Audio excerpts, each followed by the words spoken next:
Halo, maaf tadi sempat keluar karena ada kendala. Aku coba invite rekan live saya ya. Aku akan. Halo, selamat sore.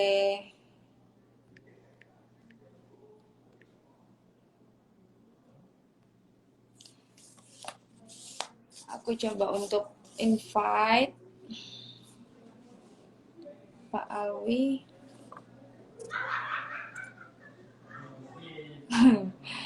Jaringan hari ini agak kurang mendukung.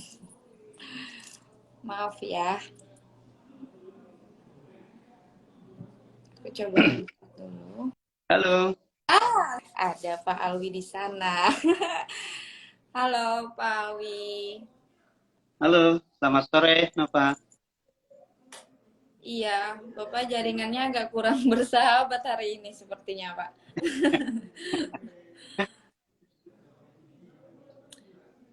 Iya, aku sapa dulu ya, Pak Alwi. Selamat sore untuk Sobat Trader.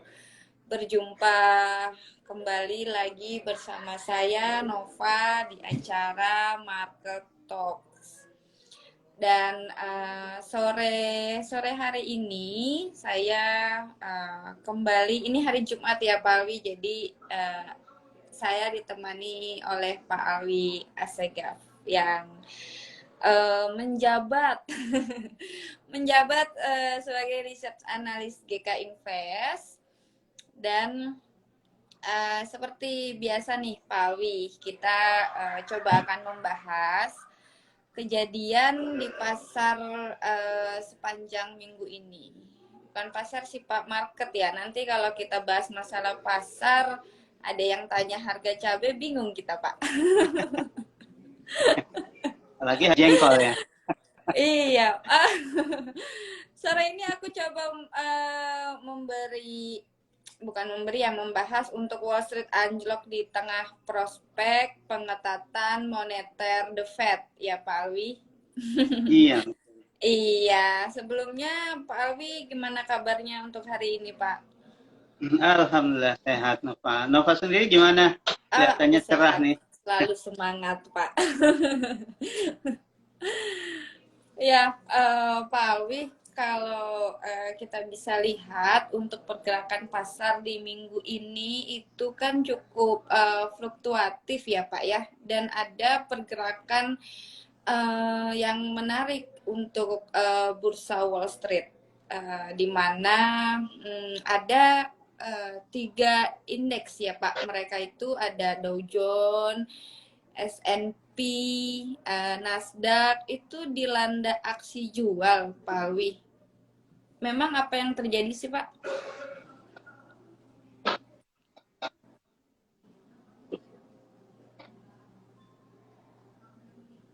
Ya, Pak? oke.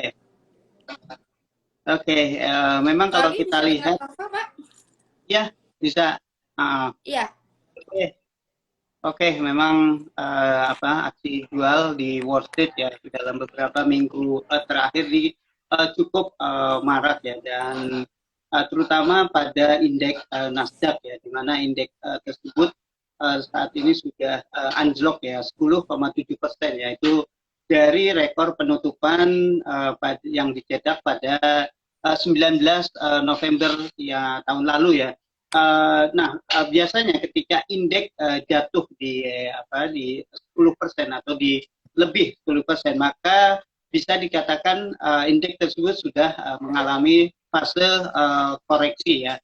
Dan koreksi terakhir dari indeks Nasdaq itu terjadi pada awal 2021 ya, ketika indeks Nasdaq ya yang penuh atau syarat dengan saham-saham teknologi kelas berat ya, atau pelaku pasar biasanya mengatakan big tech ya, saham-saham raksasa teknologi ya, itu turun lebih dari 10% di periode 12 Februari hingga Maret 2021 tahun lalu.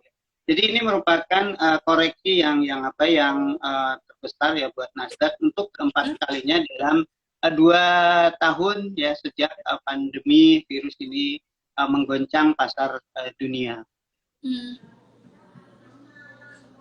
Oh ya.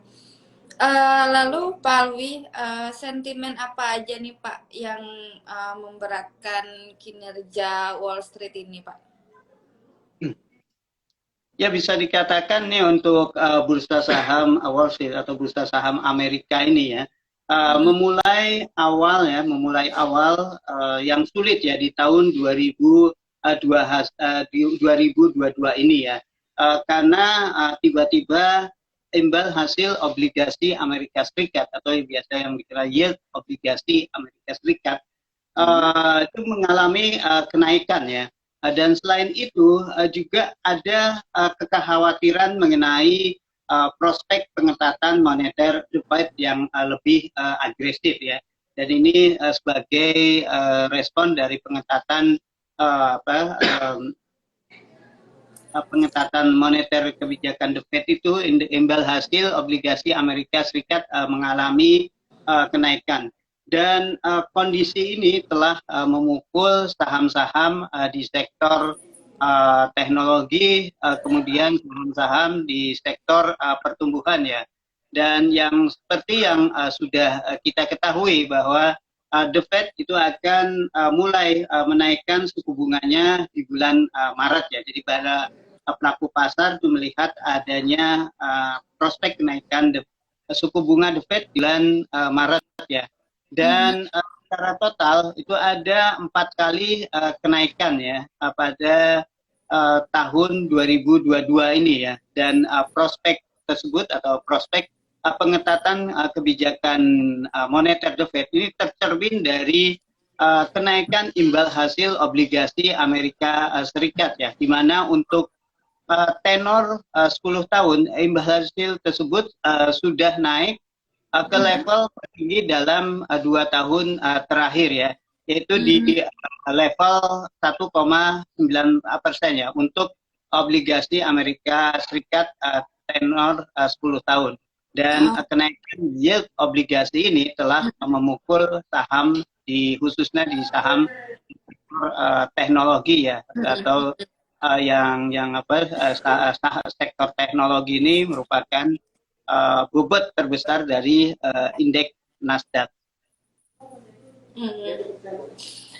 Oh ya, Pak Alwi, kalau untuk minggu ini itu kan juga ada beberapa perusahaan Amerika, perusahaan AS yang merilis hasil laporan keuangan di kuartal 4 di tahun 2021 dan terlihat juga nih Pak belum berhasil mengangkat sentimen. Itu Pak Alwi bisa minta tolong untuk dijelaskan tuh Pak. Oke. Ya, benar ya. Minggu ini memang ada beberapa perusahaan, bisa dikatakan perusahaan besar ya dari Amerika yang telah merilis laporan pendapatannya ya, atau hasil earningnya ya, di mana ya kita sebut saja ya hasilnya beragam ya, seperti misalnya Goldman Sachs. Goldman Sachs ini merupakan bank investasi yang bisa dikatakan besar juga di Amerika ya, di mana kinerja bank investasi tersebut itu meleset dari laba hasil kuartalannya mereka itu meleset dari perkiraan ya. Ini di tengah aktivitas perdagangan yang lemah ya. Jadi Goldman Sachs mengatakan ya dalam hasil earning tersebut bahwa laba kuartalan itu turun 13% ya dari tahun sebelumnya menjadi 3,94 miliar dolar ya. Nah ini di bawah perkiraan analis ya yang memperkirakan kenaikan 11,76 miliar dolar ya. Sementara revenue itu ada di 300 juta dolar ya. Juga ini di bawah meleset jauh dari perkiraan ya, yang memperkirakan revenue ini bisa tumbuh 2,43 miliar. Nah dengan hasil laporan earning atau hasil earning yang mengecewakan ya, bisa dikatakan mengecewakan ya. Saham Goldman Sachs itu pada hari Rabu itu sempat jatuh 7%, dan kejatuhan dari saham Goldman Sachs ini telah memicu koreksi saham-saham di sektor keuangan lain ya, yang tentunya akan menyeret pada indeks saham atau indeks Dow Jones ya, yang komponennya kebanyakan di saham-saham keuangan. Dan ada lagi perusahaan ya di sektor teknologi ini baru-baru ini meliris laporan kinerja keuangannya, yaitu Netflix ya, yang mungkin sudah tahu semua ya, Netflix itu perusahaan apa. Jadi perusahaan streaming raksasa ya, di mana dalam memang EPS ya, earning per share mereka ya, perusahaan tersebut itu berada di 1,33 dolar ya, atau ini naik dari ekspektasi konsensus analis ya, yang sebesar 88 sen ya. Namun revenue-nya masih bagus ya, jadi melaporkan penambahan 8,28 juta pelanggan streaming global ya di kuartal keempat, atau naik 8,9% ya, jika dibandingkan kuartal yang sama tahun lalu. Tapi ada tapinya ini, meskipun naik, tapi ini masih turun dari proyeksi 8,5 juta ya untuk kuartal pada Oktober ya, dan melambat tajam ya dari ekspansi 21,9% ya pada kuartal keempat 2020. Jadi kita ketahui bahwa di tahun 2020 itu awal mula pandemi ya, di mana Netflix ini merupakan saham teknologi yang istilahnya yang mendukung bagi kegiatan stay at home. Jadi ketika itu banyak pelanggan-pelanggan yang apa ya, daripada boring gitu ya, karena waktu itu kan pembatasannya sangat ketat, lockdown ketat. Jadi saham-saham yang diuntungkan adalah saham-saham yang mempunyai prospek ya, seperti stay at home ya, stay at home. Kemudian saham-saham yang streaming nih yang diuntungkan. Tapi ketika sudah banyaknya aktivitas masyarakat keluar, maka kegiatan stay at home ini ditinggalkan, dan ini berpengaruh juga pada laba perusahaan tersebut ya, sehingga pelanggan streaming tersebut menjadi berkurang, dan ini yang menyebabkan prospek penambahan pelanggan itu berkurang ya untuk Netflix.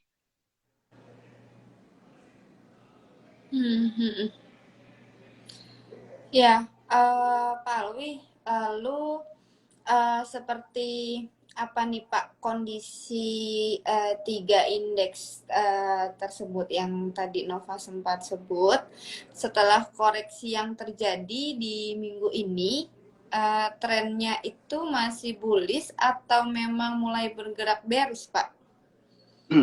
Ya, kalau kita lihat memang saat ini ada beberapa indeks ya yang masih bertahan ya, contohnya indeks Dow Jones ya, meskipun terjadi koreksi, tapi kalau kita lihat dari garis trennya ini masih menunjukkan tren up, tapi sudah mulai masuk fase koreksi ya. Kalau kita lihat juga dengan pergerakan moving average ya, ini biasanya moving average ini selalu dilihat sebagai tren untuk jangka menengah ya, untuk sebuah tren. Nah, indeks tersebut sudah berada di bawah moving average 50, artinya ini sudah untuk jangka menengah ini sudah mulai bergerak bullish, tapi jangka panjang masih ditopang oleh garis trend line. Nah, lain halnya dengan Dow Jones, ini yang justru terjadi koreksi itu terdapat di indeks Nasdaq ya. Kalau kita tarik garis ya, garis trend line yang menghubungkan level terendah dari tanggal uh, 25 September 2020 dan terakhir di apa di 7 Januari ya. Trendline tersebut sudah pecah. Artinya ini sudah mulai menandakan adanya fase bearish ya buat indeks Nasdaq. Dan juga kita lihat pergerakan moving average 50 itu sudah harga indeks tersebut sudah jatuh di bawah moving average. Artinya ini tren sudah mulai bergerak bearish. Dan kemungkinan dia akan yang terdekat ya support terdekat ada di kisaran 14.414 hingga 14.100-an. Sementara satu lagi indeks S&P ya, S&P 500 juga terlihat bearish ya, terlihat bearish dari pergerakan moving average 50, tapi secara trendline untuk jangka panjang juga ini masih ya masih berada di bawah, sudah terjadi breakout ya pada trendline tersebut. Artinya ini tren-trennya sudah mulai berbalik arah dan mulai mengalami reversal ya. Nah ini mungkin masih bisa berlanjut ya penurunan untuk 3 indeks utama Wall Street ini apabila yield obligasi Amerika Serikat itu terus mengalami kenaikan dan sikap hawkish dari The Fed ya, yaitu tentang pengetatan moneter yang lebih agresif. Nah ini biasanya memukul buat bursa saham. Oh ya, baik, oke. Pak Alwi, kalau untuk penurunan Wall Street, ini bisa dikatakan bahwa sentimen terhadap aset beresiko itu memudar dan beralih ke safe haven ya Pak ya. Karena kalau bisa kita lihat untuk pergerakan emas, ada kenaikan pada logam mulia yang seringkali dipandang safe haven ini ya Pak ya? Ya, kalau kita lihat ini antara emas dan saham ini berkorelasi negatif ya. Emas biasa dipandang sebagai aset ya ketika risk off mencuat dan saham itu bisa biasa dipandang sebagai aset yang berkorelasi dengan risk on atau membaiknya sentimen di pasar ya. Dan kalau kita lihat ya di sini memang betul saat ini sentimen terhadap aset beresiko ya khususnya saham itu mulai memburuk ya di tengah pengetatan moneter The Fed ya yang yang berusaha meredam inflasi ya yang saat ini sudah tinggi ya. Dan berbicara mengenai inflasi, nah emas ini atau logam mulia ini biasanya merupakan sarana lindung nilai ya. Fungsinya adalah lindung nilai terhadap inflasi atau lindung nilai terhadap kenaikan harga. Dan kalau kita lihat indikator-indikator inflasi saat ini sudah naik ya begitu tajam dan kita lihat sendiri bahwa untuk data-data terakhir ya, data-data terbaru Consumer Price Index atau indeks harga konsumen Amerika Serikat di bulan Juli itu naik 7%.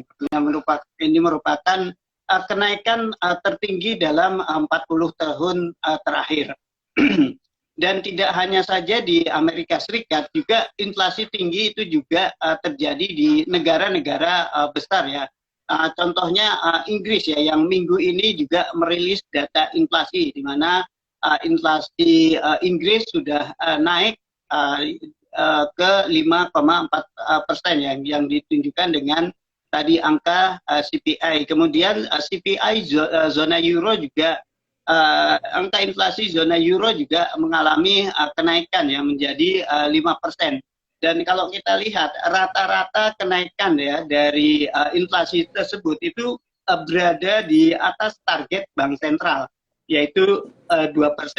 Nah, bagaimana caranya Bank Sentral itu kembali meredam ya, bisa meredam inflasi tersebut, yaitu dengan cara pengetatan moneter.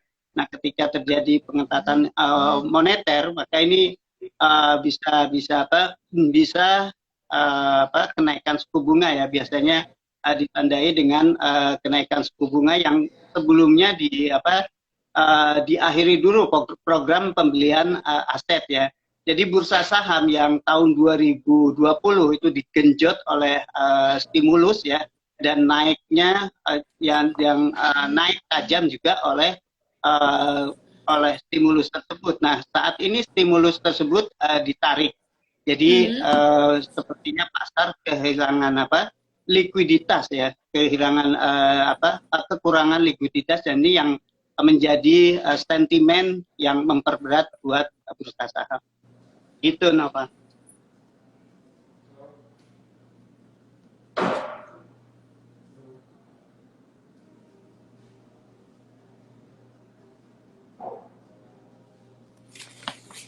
Iya, Pak Alwi.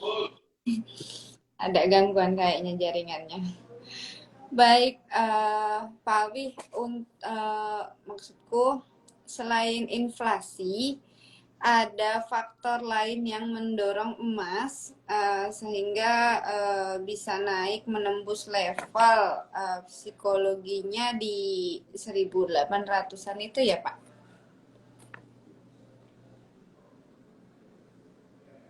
Ada faktor apa aja nih, Pak? Ya, tadi emas ini selain tadi ya, selain sarana lindung nilai sebagai terhadap inflasi, juga ada beberapa permintaan safe haven ya buat emas. Jadi biasanya investor itu membeli emas ya di tengah, yang pertama adalah di tengah ketidakpastian politik, dan yang kedua di tengah ketidakpastian atau gunjang-ganjing ekonomi. Dan dua syarat tersebut saat ini sedang muncul di pasar ya. Tadi ketidakpastian ekonomi ya, itu ditandai dengan pengetatan moneter dari Bank Sentral Dunia. Dan satu lagi adalah ketegangan politik ya. Ya, ini saat ini telah berlangsung ya di pasar ketegangan politik ya, khususnya di Timur Tengah. Jadi berita-berita terakhir menyebutkan di Timur Tengah ini kan sekarang lagi konflik ya, antara milisi Houthi di Yaman dengan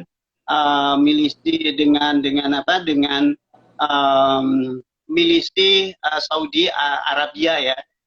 Ketika itu milisi Houthi menyerang Uni Emirat Arab ya, dan kemungkinan serangan ini juga akan dibalas oleh Uni Emirat Arab. Bahkan Arab Saudi ya, yang merupakan sekutu dari Uni Emirat Arab tersebut, sudah mulai melancarkan serangan ke milisi Houthi tersebut ya.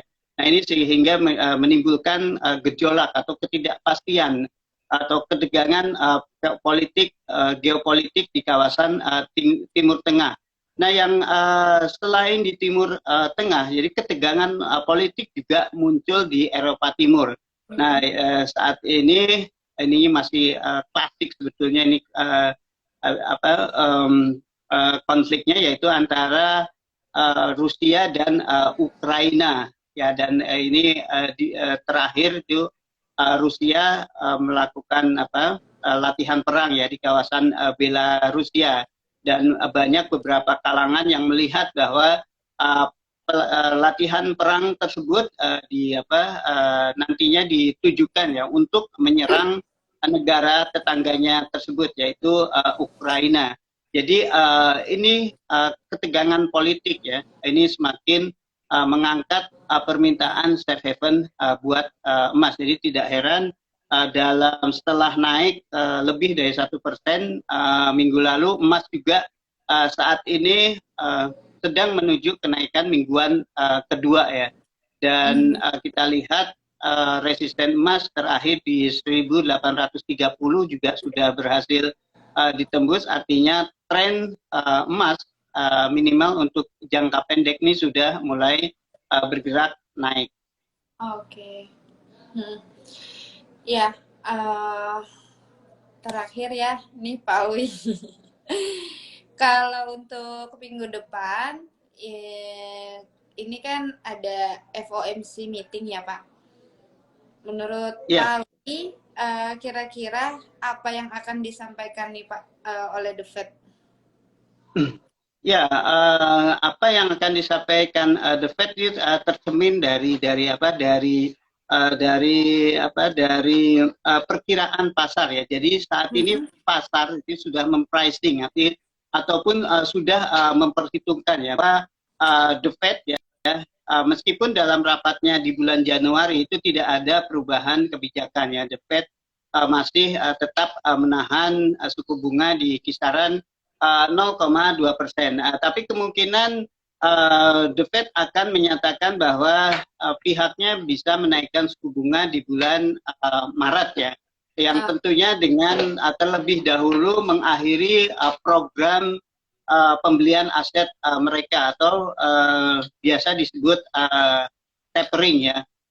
Dan yang terpenting adalah dari pernyataan The Fed tersebut adalah mengenai proyeksi atau arah suku bunga ke depan. Nah, di dalam bulan Desember itu The Fed telah memproyeksikan adanya kenaikan 3 kali ya, suku bunga 3 kali di tahun 2022. Tapi seiring dengan mengganasnya inflasi tersebut ya, kemungkinan ada proyeksi pasar ya mengenai kenaikan suku bunga ini tidak lagi 3 kali, mungkin ada kenaikan suku bunga sebanyak 4 kali di tahun 2022 ini. Jadi mungkin kalau di total itu The Fed kemungkinan akan menaikkan suku bunganya sebesar 100 basis point ya selama tahun 2022. Nah, itu yang kemungkinan akan menjadi isu penting ya pada rapat The Fed di minggu mendatang.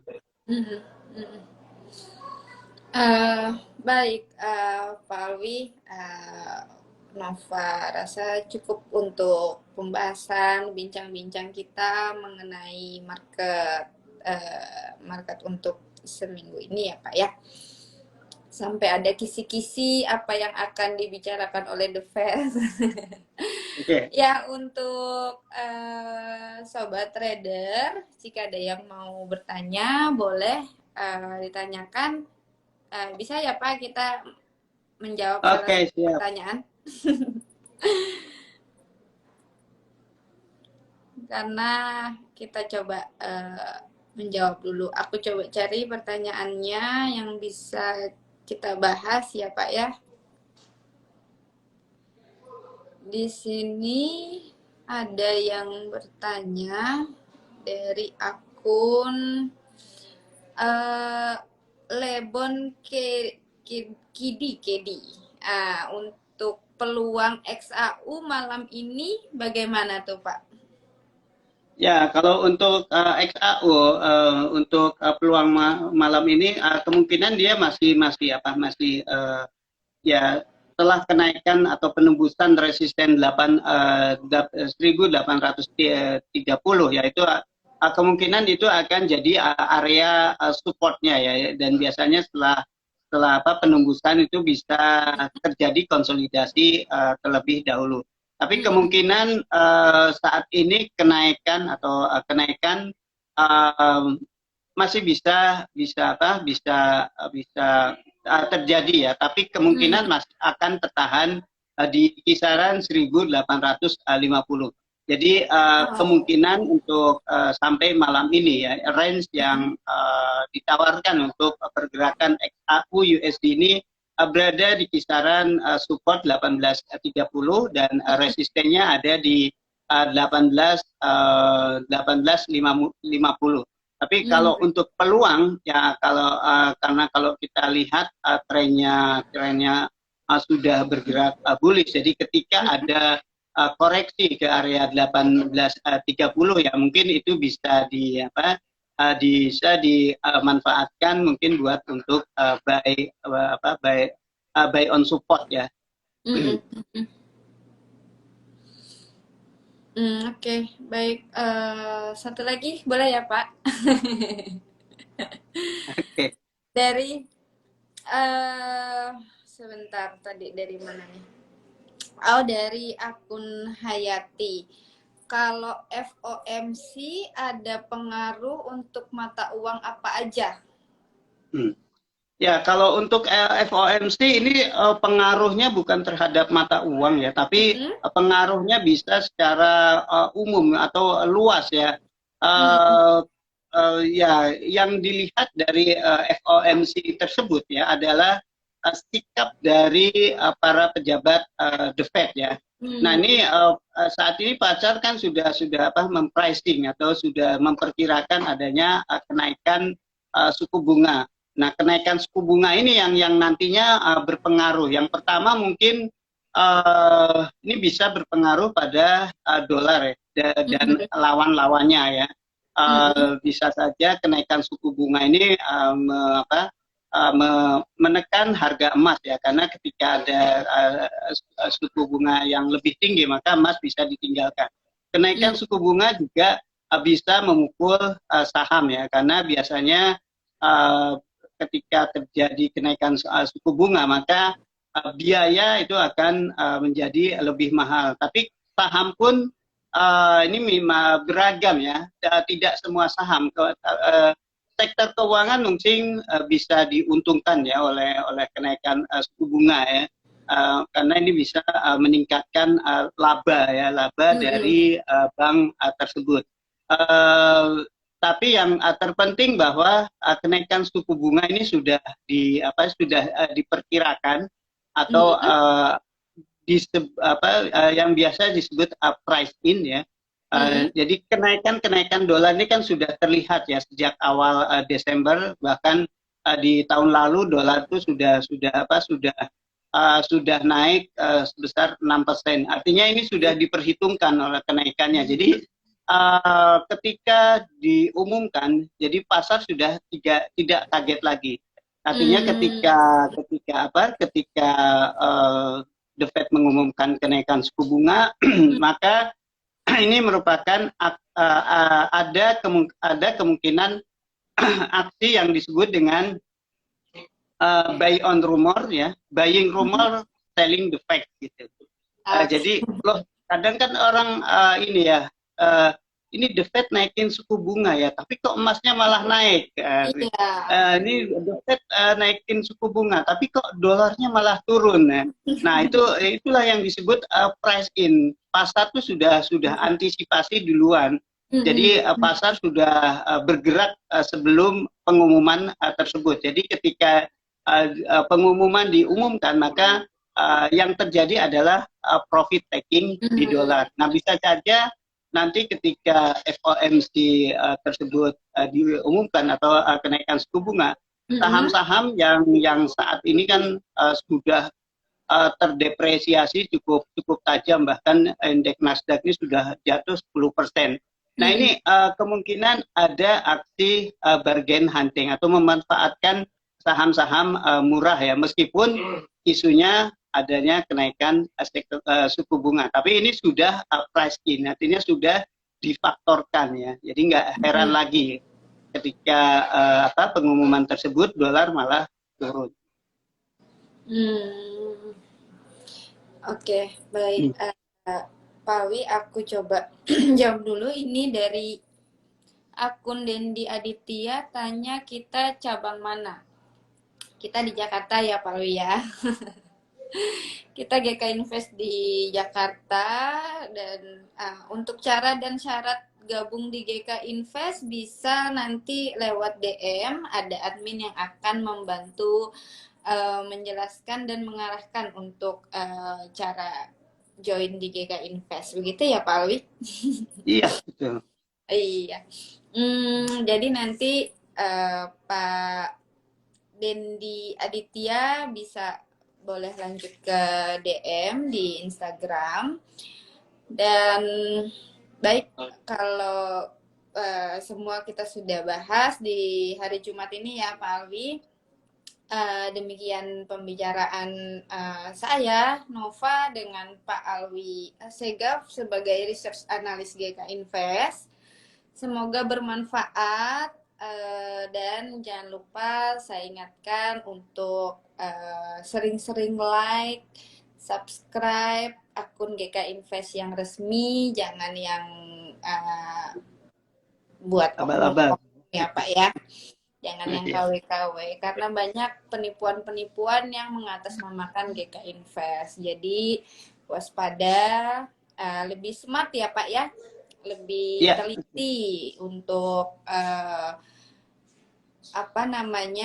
melihat terus dicek benar-benar GK Invest, rekeningnya juga harus GK Invest ya Pak ya kalau untuk deposit. Dipastikan Kalau itu harus dipastikan. iya, karena ada Pak yang oknum dia menjual GK Invest tapi transfernya bukan ke GK Invest tapi komplainnya ke GK Invest. Jadi hati-hati, lebih smart karena kita bukan perusahaan penipuan ya Pak ya, karena kita Nih. sudah ada legalitasnya. Dan kita baru dapat penghargaan ya Pak Alwi ya. Oh ya, ini juga dukungan dari nasabah ya yang apa Iya. yang loyal terhadap kami ya, sehingga di tahun 2021 ini kita mendapat penghargaan Best Broker ya, Best Iya, Broker Indonesia ya. Ini iya, merupakan suatu penghargaan ya, dan ini juga tidak terlepas dari dari kontribusi sobat-sobat trader ini ya, iya, Nova ya. benar Pak Alwi. Jadi sekali lagi Nova mengingatkan untuk mengikuti akun GK Invest yang resmi supaya tidak ketinggalan informasi. Dan untuk sobat trader, aku ingatkan GK Invest ini merupakan pialang resmi dan masih nomor 1 di Indonesia. Begitu Pak Luis? Oke, Baik, Pak benar. Alwi, terima kasih banyak ya Pak ya untuk hari ini. Dan saya Nova Anggra ini mohon pamit. Nanti kita akan ketemu di lain kesempatan lagi. Salam Oke, trader. terima kasih Selamat Nova. sore. Salam profit. Selamat sore Sobat Trader. Salam profit.